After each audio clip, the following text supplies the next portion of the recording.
how to withdraw money from bybit app to bank account. Now money in this case it will be, for example, a Bitcoin, Ethereum, USDT or USDC. Now in this case we will use the P2P trading option. Now tap on the P2P trading option, as you can see, and now select the sell option. And now in the USDT, select your token that you want to withdraw.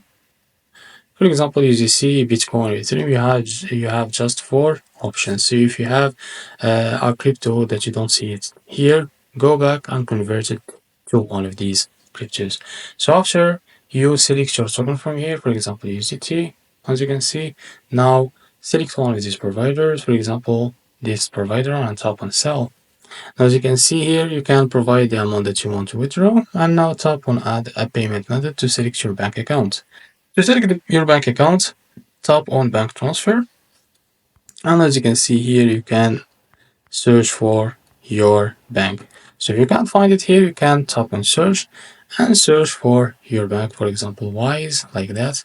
So after you find it, click on it, and now you can provide the payment details of your Wise or bank account that you selected, and after that, tap on confirm, and you will receive your money on that bank account that you selected. So this is how to withdraw money from bybit app to bank account.